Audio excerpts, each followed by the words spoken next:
با درود و سپاس ویژه از پیام جوان جناب شهرداد خبیر، تمام دستاندرکاران این پروژه فرهنگی، میهمانان، داوران محترم و دختران شایسته سرزمینم و همه شخصیت‌های ارزنده، به ویژه بانوی گرانمایه‌ای که در طی همه این سال ها با در دست داشتن پرچم شیر و خورشید نشانشان سرزمینمان و با یاری و رخدادهای تاریخی ایرانمان اهمیت نگهبانی از فرهنگ پربارمان را یادآور شده اید.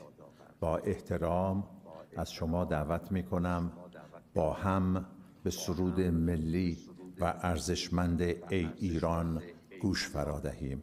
این سرود یادآور افتخارات و آرمان‌های ملت ایران و نشانه‌ای از همبستگی و عشق به میهن عزیزمان است. امیدواریم این لحظه باشکوه همراه با شما با عزم راسخ برای آینده‌ای روشن‌تر را در دل‌هایمان تقویت کند.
به نام خداوند جان و خرد. ای فرزندان سرزمین پارس، امروز در این ضیافت باشکوه گرد هم آمده ایم تا رویدادی را گرامی بداریم که شکوه و عظمت بانوان این مرز پرگوهر را به نمایش می‌گذارد. این مراسم به همراه انتخاب یک دختر شایسته دانا و توانای دیگر تجلیلی است از همه بانوان شایسته ایرانی. این وارثان تمدن کهن که خود بانیانی بر حق شکوفایی فرهنگی و اجتماعی سرزمین مانند. بانوان ایرانی مظهر استقامتند. در طوفان‌ترین حوادث تاریخیمان شعله‌ای از خرد در دل تاریکی‌ها و نوید بخش آینده روشن. آنان همان مادرانی هستند که از دامانشان قهرمانانی چون کوروش و فردوسی برخاستند. همان معلمانی که چراغ دانش را فروزان نگاه می‌دارند و همان هنرمندانی که عشق و زیبایی را در جهان جاری می‌سازند. امروز اینجا ایستاده ایم تا صدایی باشیم برای همه دخترکان ایرانی. از کوههای سربلند زاگرس، سهند و سبلان تا دشت‌های خراسان، از سواحل نیلگون خلیج فارس تا دریای مازندرانمان آمده ایم تا فریاد برآوریم که زیبایی و شایستگی نه در چهره بلکه در قلب‌های پر از مهر و ذهن‌های روشن آنان است. دختر شایسته ایران نماد پیوند جاودان زیبایی و اخلاق و خرد است. او سفیری خواهد بود برای فرهنگ غنی ما، تمدن شکوهمندمان و پیام صلح و دوستی که از شریان‌های قلب تپنده ایران به جهان، به جای جای جهان می‌ریزد. این انتخاب تجلی شور و شعف یک ملت است که به عنوان بانوان و دخترانش افتخار می‌کند. ای بانوان ایران زمین، شما مظهر فخر تاریخی کهن و پاسداران فرهنگی غنی و چراغ امید و آزادی آینده سرزمینمانید. با دستانتان زخمهای این خاک را مرهمید. بانگ صدایتان نوای امید می نوازد و با قدمهایتان مسیر آینده را هموار می کند. هر یک از شما حکایتی از شکوه و مقاومید. بیایید دست در دست هم با عشق به این سرزمین و افتخار به تاریخمان امروز را جشن بگیریم. جشنی از برای زندگی، آزادی، برای آینده ایران.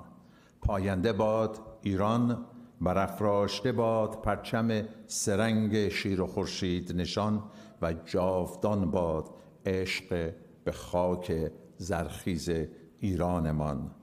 سپاسگزارم. در اینجا از خانم شیدا و دنیا تقاضا میکنم که روی صحنه تشریف بیارند. سپاس بیکران.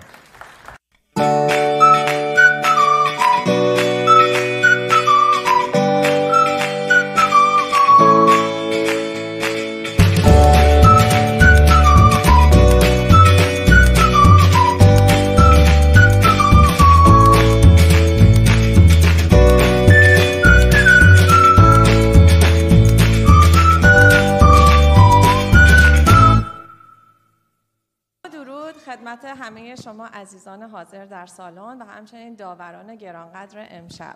من شیدا هستم. باعث افتخار هست که امشب در کنار شما عزیزان هستم. به رویداد بزرگ دختر شایسته ایرانی 2024 خیلی خوش اومدین. قدردان حضور تک تک شما عزیزان هستم که به منظور حمایت از بانوان ایرانی اینجا حضور به عمل آوردین. تشکر ویژه‌ای دارم از مجموعه پیام جوان به مدیریت جناب آقای شهرداد خبیر که با تلاش‌های بی‌دریغ خودشون این رویداد مهم رو ممکن ساختن. سلام عرض می‌کنم خدمت همه حضار گرامی، همچنین داوران عزیز. خیلی ممنونم که به برنامه خودتون تشریف آوردین. من دنیا هستم. خوشحالم که امشب شما رو در کنار خودم دارم. خب در اینجای برنامه اجازه بدید که از اسپانسرهای ارزشمند این مراسم تشکر ویژه‌ای داشته باشم که با حمایت‌های خودشون این رویداد بزرگ رو تونستیم که برگزار کنیم و اگه حمایت‌های این اسپانسرها نبود مسلماً این مراسم هم به این شکوه برگزار نمی‌شد. اسپانسر اول ماهنامه پیام جوان، گلفروشی لافرولیا، بلیت پرو، تویوتا استیون گریگ، خوشرویی مارینا و لاس آلتوس راگ و گلیم گالری. همچنین جواهری شریف، رادیو بامداد، اینترنشنال بازار، میسیز، رستوران دیزی سنگی و تشکر از همه عزیزان، همه اسپانسر. خب که واقعا ازشون متشکریم، از حمایتشون که در کنار ما هستن و این مراسم رو به یاد ماندنی کردن. در اینجای برنامه افتخار این رو دارم که از بخشی از تیم برجسته داوران امشب که با نگاه دقیقشون دختر شایسته امشب رو برگزار میکنیم باهاشون و منتخب این داوران عزیزمون هستن. اولین داور کسی هستش که نامش با هنر و افتخار گره خورده. خانم شهره آغداشلو، لطفاً تشویق بفرمایید. سلام عرض کردم، با درود به شما و همه دوستداران شما. البته ایشون نیازی به معرفی ندارن. خانم آغداشلو، شما افتخار همه ما ایرانیان داخل و خارج از ایران هستید، ولی کوتاه در ارتباط با بیوگرافی شما میگم که خانم شهره آغداشلو ایشون متولد تهران هستند. در ایران با 3 کارگردان به نام عباس کیارستمی، علی حاتمی و محمد رضا اصلانی همکاری داشتند. در سال 2003 نامزد جایزه اسکار بهترین بازیگر نقش مکمل زن برای فیلم خانه ای از شن و مه شدند و در سال 2009 جایزه ایمی رو برای نقش همسر صدام حسین در سریال خانه صدام دریافت کردند. و همینطور که همه ما میدونیم ایشون در بسیاری از فیلم‌های سینمایی امریکا نقش برجسته ایفا کردن و افتخار بزرگی هستند برای جامعه ایرانی که به افتخارشون ازتون خواهش میکنم که استقبال